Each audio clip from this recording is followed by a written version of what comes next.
I did not expect there to be so much of that in this movie.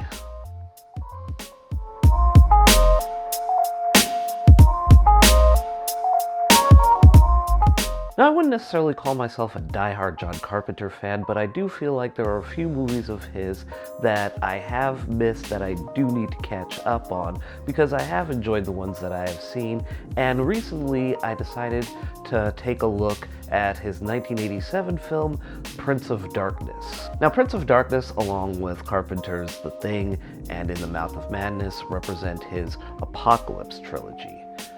These are films that are heavily influenced by the works of H.P. Lovecraft, and you get those themes of undescribable ancient evils that threaten all of existence. And I have to say that Prince of Darkness, in my opinion, might be the bleakest film in that trilogy. Long story short, a priest played by Dr. Loomis from Halloween discovers a giant vat of ecto-cooler that appears to be alive in the basement of a Catholic church.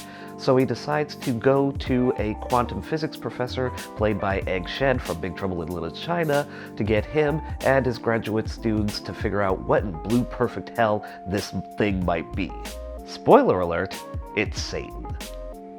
Apparently, Jesus was actually a space alien who came to Earth to warn us about this, because Satan has always had a plan to pull his daddy, the anti-god, out of the antimatter realm and wreak havoc on all humanity. Prince of Darkness also posits that this was the reason that Jesus Christ was crucified in the first place. Now that's pretty dark. John Carpenter actually did a lot of research into theoretical physics when he was coming up with the story for Prince of Darkness, and I love this whole idea of religion needing to rely on science to find answers that it couldn't find on its own. You kind of have this whole idea that science and religion aren't entirely dissimilar from each other when you really get down to it. They both kind of hold to the same sacred ideal, which is fuck around and find out. As this priest and these physics graduate students try to make sense of this discovery, they're ultimately besieged by possessed vagrants, as well as having shared prophetic dreams of the apocalypse. Now is probably a good time to mention that if you are at all interested in seeing Prince of Darkness, may I suggest that you don't do it in any kind of altered mental state, because make no mistake, Prince of Darkness is trying to break you every chance it gets. The implications of this film are already profoundly terrifying, and even more so when you get down to how simple the setup is. There are a lot of films about the rise of Satan and the threat of the world ending, but very few of them are as intimate and as pervasive as Prince of Darkness is. This film isn't interested in bombarding you with a bunch of demonic imagery or flashy set pieces. No, this is a film that is using cosmic horror to cultivate a sense of existential dread, and it is amazing. This film is all about atmosphere and the performances of these characters, especially once some of them start to get possessed, because I tell you, I did not expect there to be so much goddamn cum swapping in this movie. Basically, Satan has to shoot his goo into your pie hole to possess you. Then, you shoot that same goo back into someone else's mouth to possess them, and Bob's your uncle. Real talk, there are moments of Prince of Darkness where you might be confused as to whether or not you're watching a horror movie or one of your dad's pornos on VHS. And if we can pour one out for poor Calder, because I know that man probably had thought about having a threesome with Susan and Lisa, but not like this. Not like this! Not like this.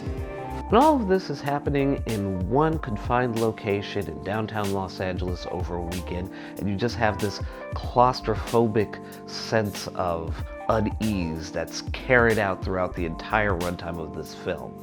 You're just completely on the edge of your seat the whole time, wondering what's going to happen next. Alice Cooper is leading a band of homeless zombies. There's one dude who turns into a pile of bugs. One member of the possessed is typing messages to the others saying that the god plutonium won't save them. Science, religion, doesn't matter. They will not be saved. It is terrifying. And when I tell you, this has to be one of the bleakest endings, not only to one of the films in Carpenter's Apocalypse trilogy, but one of the bleakest endings in a horror film period, at least in my opinion, I am not kidding. And please feel free to skip to a later point in this video so you don't get spoiled, because this is one for the books, people. I am not kidding. Still with me? All right. Now, once Satan has a vessel to fully possess and melt all of the skin off of, because ew, he is now in a position to take advantage of any mirrored surface in the building and use it to create a portal to pull his daddy, the anti-god, out into our world, which, remember, is bad. And as all of this chaos is erupting in the building, we have this one lone grad student, Catherine, who is switching her focus between seeing the possessed fighting the unpossessed and seeing Satan pull the anti-god through the portal. And this woman is left with a terrifying choice, because you have to factor in that you could either let every living soul on the planet be torn to pieces, or just yours. And tearfully, Catherine goes out like a G of all G's, tackling Satan back through the portal into the antimatter realm before the priest takes an axe and smashes the mirror. Apocalypse averted, all is well, but at what cost? All her poor man Brian could do was watch in horror, knowing that most likely there is no peace for his girl. What is happening to Catherine in the antimatter realm?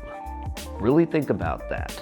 Let it marinate in your brain pan, because if the horrors that manage to seep into the real world over the course of Prince of Darkness are any indication, things aren't going too well for her. Bottom line, John Carpenter ain't right for this one. I felt attacked. I felt traumatized. I don't know if I'm ever going to be alright again. God, this movie is a masterpiece. Sometimes you just want a horror movie to destroy you, and make no mistake, John Carpenter's Prince of Darkness wants to destroy you. It wants to leave you absolutely broken and questioning so much about existence, God, religion, science. What is evil? Are there any answers that science or religion could provide? And the reality is, there aren't many that could give us any true comfort when you really think about it. And that is legitimately terrifying. Hey guys, thanks for watching. As always, if you've got your own thoughts or opinions on Prince of Darkness or this video, go ahead and leave a comment in the section below. Don't forget to hit the like button, hit the notification bell, share this video with your friends and family, and if you'd like to keep up to date on more at random videos, you can go ahead and click the subscribe button right over here.